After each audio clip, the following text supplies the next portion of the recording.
दोस्तों नमस्कार। मैं मुकेश सुधैनिया आप सभी का आपके अपने चाहते चैनल सीधे बोल में स्वागत करता हूं। और हम आपके सामने अमेठी और रायबरेली का टॉपिक लेकर हाजिर हूं। लोकसभा चुनाव में राहुल गांधी ने रायबरेली से पर्चा क्या भरा और यह भाजपा की प्रतिष्ठा का पॉइंट बन गया। वहीं स्मृति ईरानी जो हमारे देश के प्रधानमंत्री कहते हैं उसी पर वो बोलती है। और अब राहुल गांधी को रणछोड़ भी कहा जा रहा है, जबकि देश के कई प्रमुख लीडर अटल बिहारी वाजपेयी, लाल कृष्ण आडवाणी अपनी जगह छोड़कर अन्य जगह से भी चुनाव लड़ चुके हैं। इतना ही नहीं, 3 से 70 के मामले में जब मोदी सरकार को इतनी सफलता मिली तो कश्मीर से भाग खड़े क्यों हुए, यह एक बड़ा प्रश्न। वहीं कांग्रेस नेता राहुल गांधी को उत्तर प्रदेश के रायबरेली से चुनाव लड़ने के लिए कांग्रेस पार्टी ने उम्मीदवार बनाया। इस पर बिहार में सियासत तेज हो गई। एनडीए के घटक दल बीजेपी, जेडीयू और हम पार्टी के नेताओं ने राहुल गांधी पर डटकर अमेठी छोड़ने, अपने पारिवारिक क्षेत्र की शरण में जाने के आरोप लगाए। अगर अमेठी और रायबरेली से प्रियंका वाड्रा और राहुल गांधी चुनाव लड़ते तो कहने लगते ये परिवारवाद है।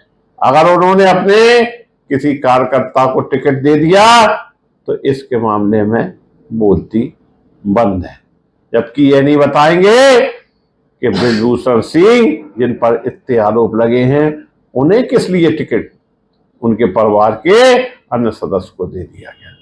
बहरहाल यह राजनीति है। एनडीए नेता गिरिराज सिंह, विजय कुमार सिन्हा, सम्राट चौधरी, उमेश कुशवाहा और जीतन राम मांझी ने कहा कि राहुल गांधी लोगों का विश्वास खो चुके हैं। कहीं से भी चुनाव लड़ लें लेकिन जनता उन्हें सपोर्ट नहीं करेगी।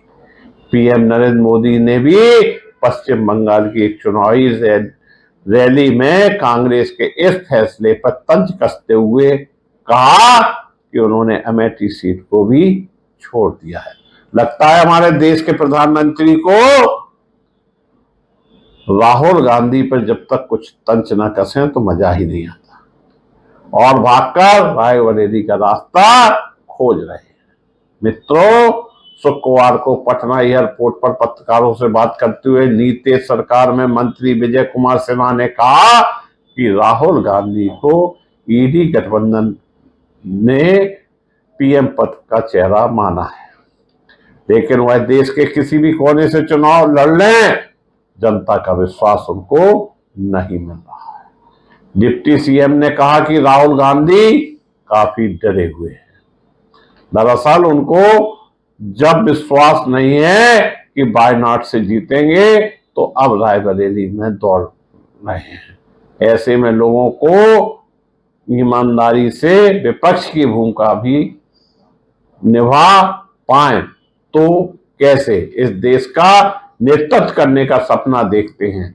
विजय सिन्हा ने यह भी कहा कि जो लोग रामचरितमानस और भगवान राम को अपमानित करते हैं उन्हें भगवान भी संरक्षित नहीं करता। उत्तर प्रदेश की जनता कभी उन्हें नहीं जीतने देगी। जैसे भगवान राम इन्हीं के हैं, किसी और के है ही नहीं। उससे पहले केंद्रीय मंत्री बीजेपी के कद्दावर फायर ब्रांड नेता गिरिराज सिंह ने राहुल गांधी के बरेली जाने पर जोरदार हमला किया और उन्होंने कहा कि जिस तरह बहादुर शाह जफर मुगल सल्तनत के अंतिम बादशाह थे। गांधी परिवार के लिए रायबरेली भी उसी प्रकार से। यह तो 4 जून को पता चलेगा कि अंतिम बादशाह हैं राहुल गांधी या नहीं। अपने चुनावी क्षेत्र के बेगूसराय में पत्रकारों से बात करते हुए उन्होंने कहा कि गांधी परिवार जहां से हारता है वहां फिर दोबारा नहीं जाता। जिस तरह राहुल गांधी अमेठी से चुनाव हार गए तो उन्होंने वो सीट छोड़ दी, इस बार रायबरेली भी हारेंगे तो वो उसे भी छोड़ देंगे। वायनाड से उन्हें हारने की आशंका सता रही है, इसलिए रायबरेली जा रहे हैं। अरे भाई, ये उनकी पार्टी का निर्णय है। इस पे लगता है भाजपा की सोच और समझ शून्य पे आ गई है। जेडीयू के बिहार प्रदेश के अध्यक्ष उमेश कुशवाहा ने इस पर तंज कसा। उन्होंने कहा कि राहुल गांधी को सच्चाई मालूम है कि देश में मोदी की लहर चल रही है, उनको डर सता रहा है, इसलिए अमेठी छोड़ रायबरेली से लड़ रहे हैं। यह वो लोग हैं जो लगातार लोकतंत्र पर हमला कर रहे हैं। यह परिवार तंत्र से घिरे हुए हैं। अमेठी हारे भागे, जब रायबरेली हारेंगे तो फिर भागेंगे। डिप्टी सीएम सम्राट चौधरी ने भी राहुल गांधी के अपनी मां सोनिया गांधी की सीट पर रायबरेली जाने पर कहा कि वे काफी डरे हैं, इसलिए अपना क्षेत्र बदल रहे हैं। पूर्व सीएम जीतन राम मांझी ने कहा कि राहुल गांधी चाहे जहां से चुनाव लड़ लें, लेकिन देश में नरेंद्र मोदी की ही सरकार बनेगी। पश्चिम बंगाल की एक चुनावी रैली में पीएम नरेंद्र मोदी ने कहा कि मैंने तो पहले ही बता दिया था कि साहबजादे वायनाड में हारने वाले हैं और हार के डर से वायनाड में मतदान समाप्त होने के बाद तीसरी सीट खोजने लग जाएंगे। उनके सारे चेले चपाटी कह रहे थे कि अमेठी आएंगे, लेकिन अमेठी से भी इतना डर गए हैं कि वहां से भागकर रायबरेली का रास्ता खोज रहे हैं। अमेठी से इंडिया गठबंधन से किशोरी लाल चुनावी मैदान में है, जो कि कांग्रेस के पुराने कार्यकर्ता हैं, और स्मृति ईरानी से उनका मुकाबला है। स्मृति ईरानी को भी यह आशा नहीं थी कि राहुल गांधी अमेठी से नहीं लड़ेंगे। अब उनका मुकाबला जिस शख्सियत से है, उनसे भी चुनाव जीतना उन्हें भारी पड़ सकता है। इनको सोनिया गांधी का करीबी माना जाता है और वे पहली बार चुनाव लड़ रहे हैं, जबकि राहुल गांधी इससे पहले अमेठी सीट से चुनाव लड़ते आए हैं। पहले चर्चा थी कि अमेठी से राहुल गांधी चुनाव लड़ेंगे और रायबरेली से प्रियंका गांधी चुनाव मैदान में उतर सकती है। हालांकि पार्टी ने अचानक रणनीति बदली और दोनों सीटों पर नए चेहरे उतारने का फैसला लिया। इस पर कांग्रेस महासचिव संचार जयराम रमेश की प्रतिक्रिया आई है। कांग्रेस नेता जयराम रमेश ने कहा कि राहुल गांधी की रायबरेली से चुनाव लड़ने की खबर पर बहुत सारे लोगों की बहुत सारी राय है, लेकिन वह राजनीति और शतरंज के मजे हुए खिलाड़ी हैं और सोच समझकर दांव चलते हैं। ऐसा निर्णय पार्टी के नेतृत्व ने बहुत विचार विमर्श करके बड़ी रणनीति के तहत लिया है। इस निर्णय से बीजेपी उसके समर्थक और चापलूस धराशायी हो गए। बेचारे स्वयंभू चाणक्य जो परंपरागत सीट की बात करते हैं, उनको समझ नहीं आ रहा है कि अब क्या करें।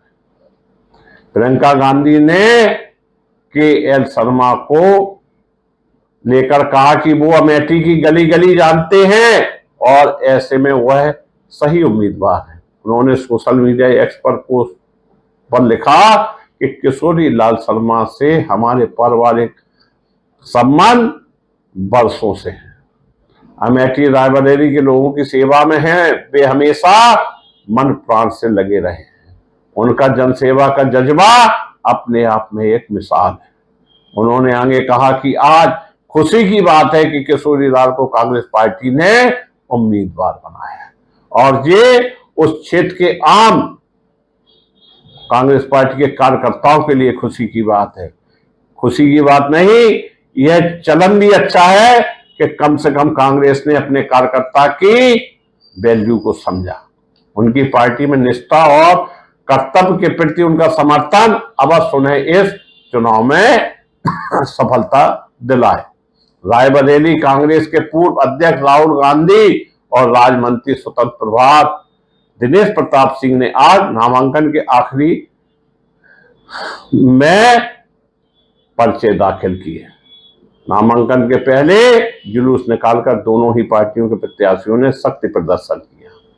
भीषण गर्मी में जिले भर से आए दोनों ही दलों के कार्यकर्ता और समर्थकों ने अपने अपने नेताओं के नारे लगाए।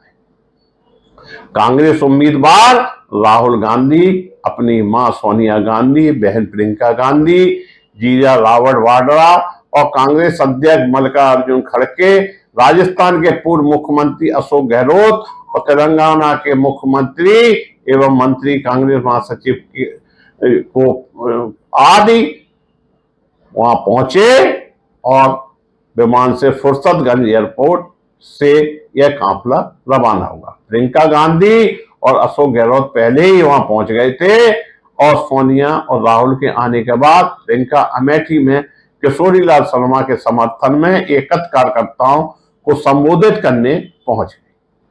सभा करने के बाद वह सीधे गेस्ट हाउस पहुंची। थोड़ी देर बाद राहुल गांधी, सोनिया गांधी भी गेस्ट हाउस पहुंच गए। गांधी परिवार के सदस्यों और कांग्रेस नेता दोपहर के बाद केंद्रीय कांग्रेस कार्यालय के लिए रवाना हो गए और वहां नामांकन जुलूस के भव्य तैयारियां पहले से ही चल रही थी।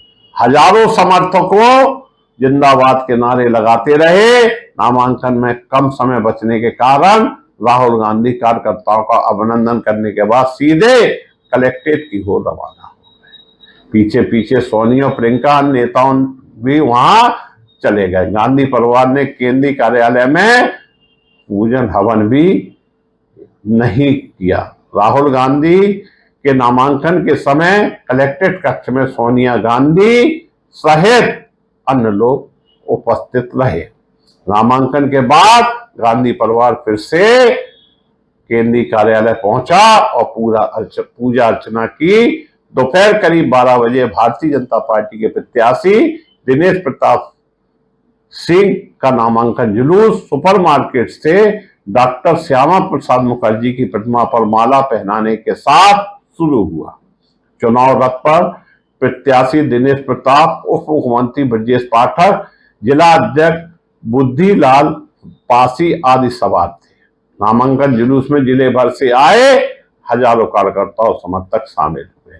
जुलूस की वजह से कचहरी रोड और डिग्री कॉलेज चौराहे पर कई जगह जाम लग गया।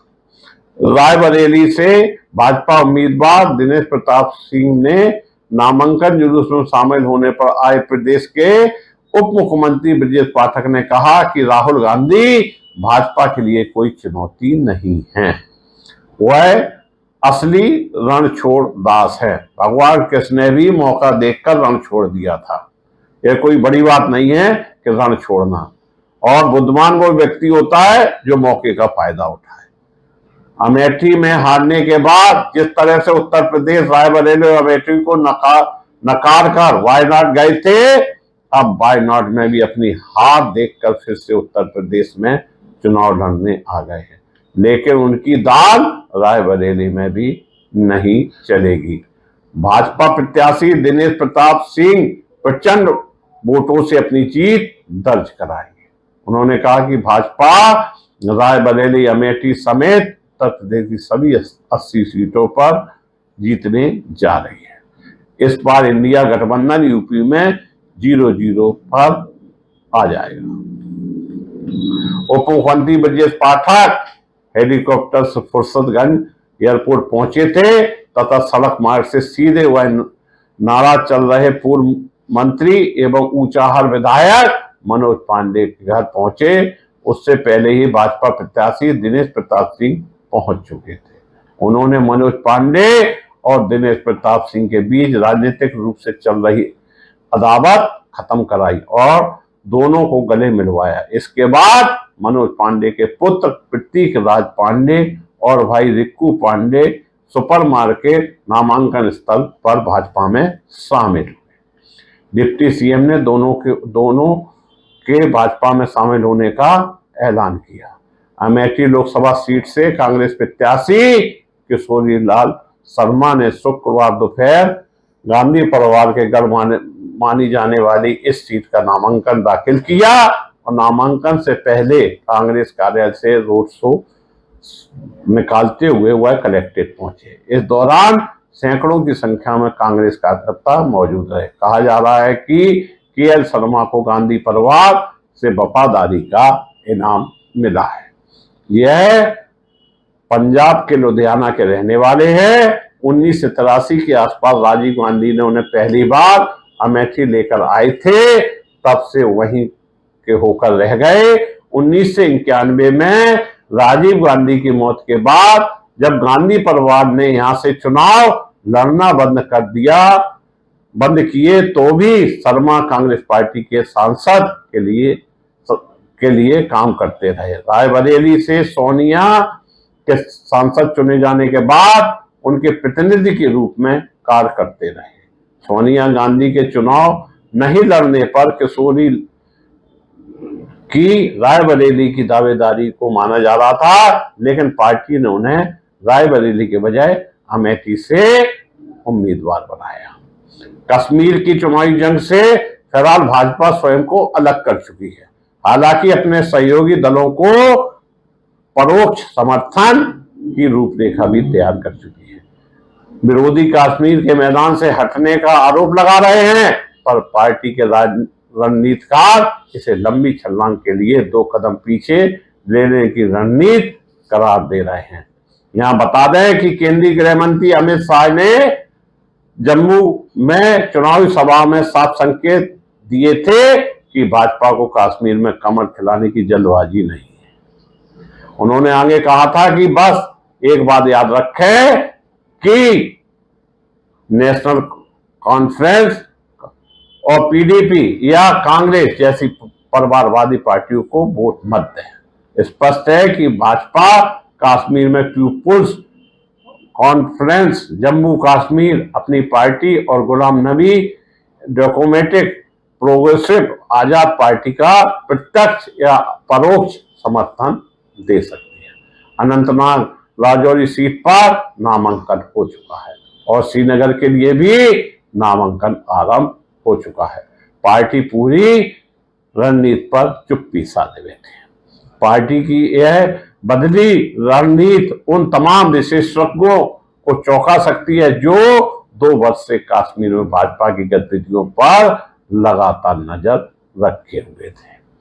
जानकार बताते हैं कि नीति में यह बदलाव एकाएक नहीं, पार्टी की निगाहें जम्मू कश्मीर में निकट भविष्य में होने वाले विधानसभा चुनाव पर है। वह चाहेगी कि कश्मीर में जिन दलों को वह परोक्ष समर्थन दे रही है विधानसभा चुनाव में वह उनकी मदद करे। यह दल नेका और पीडीपी के मुकाबले भले ही छोटे हों, हाँ, पर खास वोट बैंक में दखल रखते हैं। प्रधानमंत्री नरेंद्र मोदी ने उधमपुर की चुनाव रैली में भाजपा नेताओं को साफ किया था कि अब विधानसभा चुनाव की तैयारी करें। ऐसे में लोकसभा चुनाव को विधानसभा चुनाव की तैयारी के रूप में देखा जा सकता है। जम्मू में भाजपा के लिए अपने स्तर पर तैयारी पर रखने का अवसर है और कश्मीर में अपनी जड़ें मजबूत करने का अतिरिक्त समय है। कश्मीर में कमल खिलाएं बिना अपने दम पर जम्मू कश्मीर में सरकार बनाना भाजपा के लिए आसान नहीं है। जब 370 इतना सफल हुई तो भारतीय जनता पार्टी कश्मीर से क्यों भाग रही है और विधानसभा की दुहाई दे रही है। इस बात को लेकर भाजपा वाले कुछ नहीं बोलेंगे, जबकि भाजपा राष्ट्रीय पार्टी है। आज इंडिया गठबंधन के झंडे कश्मीर में लहरा रहे हैं और भाजपा वहां से भाग खड़ी हुई है। यह तो समय ही बताएगा और हमारे देश के वोटर ही तय कर सकते हैं कौन रणचोर होगा और कौन को गद्दी मिलेगी। बहुत बहुत धन्यवाद, बहुत बहुत धन्यवाद।